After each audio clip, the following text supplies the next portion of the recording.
بسم اللہ الرحمن الرحیم۔ السلام علیکم ورحمۃ اللہ وبرکاتہ۔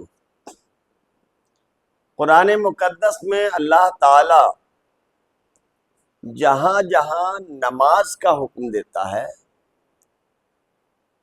عبادت کرنے کا حکم دیتا ہے، وہیں زکوٰۃ کا بھی حکم دیتا ہے۔ پورے قرآن مقدس میں جہاں جہاں اقیموا الصلاۃ وہاں واتوا الزکوٰۃ کا بھی حکم آیا، نماز پڑھو اور زکوٰۃ دو۔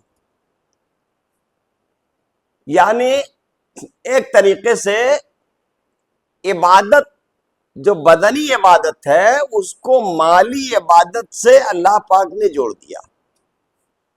صرف نماز پڑھنا ہی ایک عبادت نہیں ہے، یہ بدنی عبادت ہے۔ بدنی عبادت جہاں کرنا ہو وہیں آپ مالی عبادت بھی کریں، زکوٰۃ ادا فرمائیں۔ یہ زکوٰۃ مذہب اسلام میں انسانی مساوات کو برقرار رکھنے کا ایک خوبصورت ذریعہ۔ یوں بھی آپ کہہ سکتے ہیں کہ اگر مسلمان زکوٰۃ نکالتے ہیں تو اس سے سماجک مساوات، سوشل جسٹس برقرار رہے گا۔ یہ زکوٰۃ ایسی نعمت ہے کہ اللہ کے رسول فرماتے ہیں کہ مجھے حکم دیا گیا کہ مالداروں سے اسے میں لوں اور کمزور طبقہ میں، غریبوں میں اسے تقسیم کروں۔ اور قرآن نے باضابطہ زکوٰۃ کے مصارف مقرر کر دیے ہیں کہ کنہیں کنہیں یہ دینا ہے اور کنہیں کنہیں یہ نہیں دینا۔ صاحب نصاب جو لوگ بھی ہیں،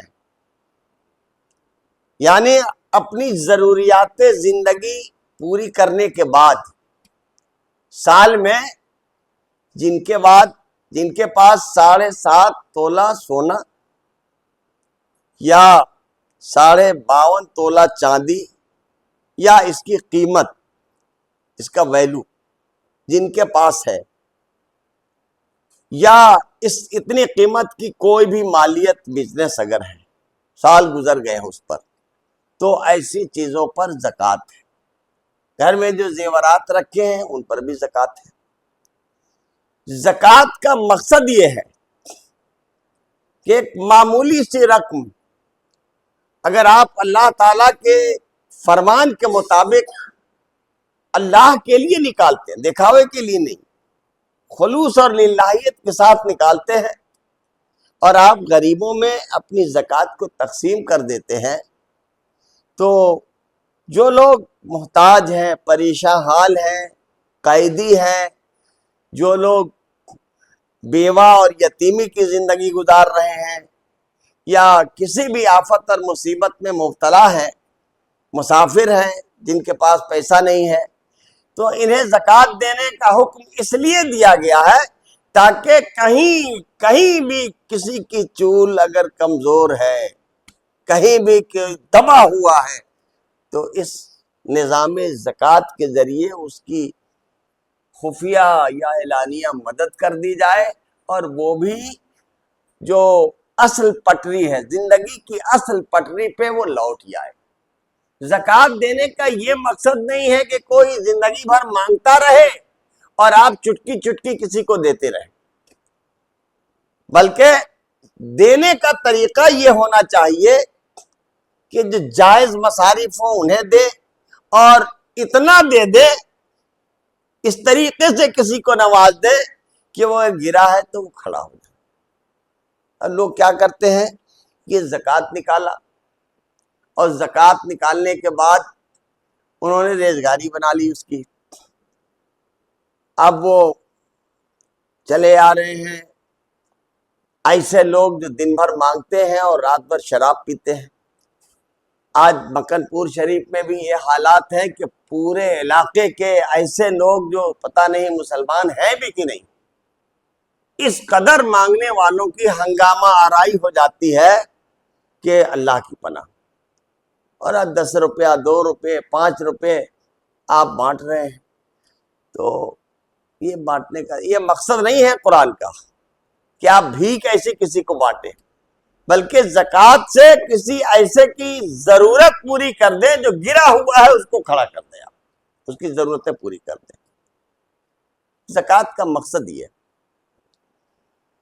یہ رمضان المبارک کا مقدس مہینہ ہے، لوگ یہ سمجھ بیٹھے ہیں کہ رمضان شریف میں ہی زکوٰۃ ادا کی جائے گی، حالانکہ پہلے جو خیر القرون جسے کہا جاتا تھا، ان زمانوں میں رمضان شریف میں زکوٰۃ دینے کا کوئی رواج نہیں تھا، بلکہ زیادہ تر لوگ رجب میں زکوٰۃ نکالتے تھے،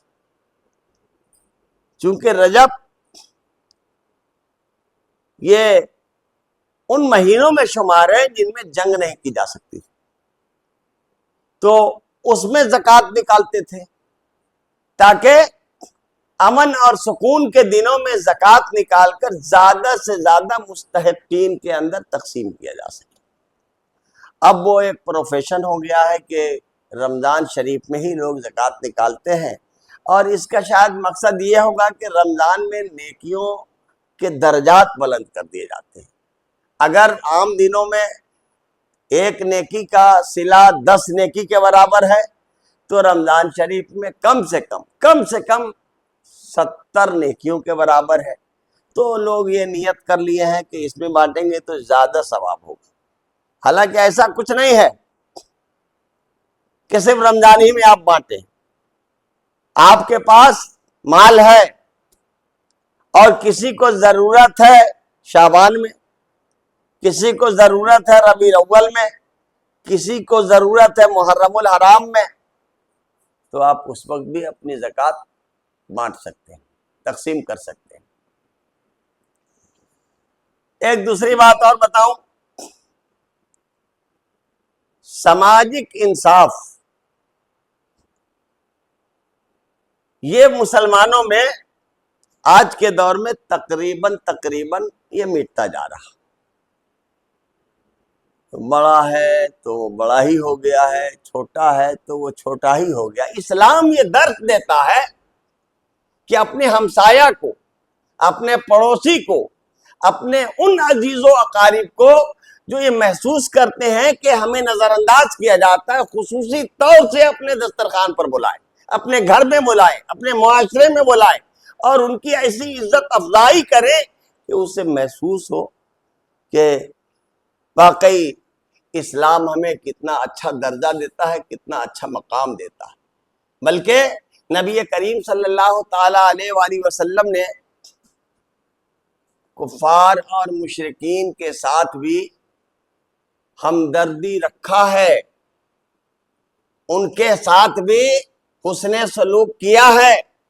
اسلام منع نہیں کرتا ہے کسی کے ساتھ حسن سلوک کرنے سے، بلکہ اسلام چونکہ انسانیت کا مذہب ہے، اسلام انسانیت کا مذہب ہے، تو انسانوں کے ساتھ جب آپ حسن سلوک کریں گے، آپ اچھائی کریں گے، آپ بھلائی کریں گے، تو یہی اخلاق دیکھ کر کے لوگ مسلمان ہوتے ہیں، اسلام کے دامن میں داخل ہوتے ہیں، اسلام کی خوبیاں بیان کرتے ہیں، اور دنیا یہ جسٹیفائی ہو جاتی ہے، دنیا یہ ماننے لگتی ہے کہ ہاں اسلام ایسا مذہب ہے جہاں جاؤ تو دل کو سکون ملتا۔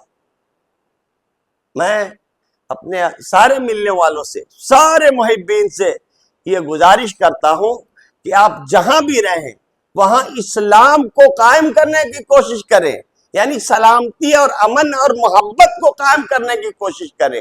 جو امن اور محبت کو قائم کرنا سیکھ لے گا، حقیقت میں وہ سچا مسلمان ہے۔ وآخر دعوانا الحمدللہ۔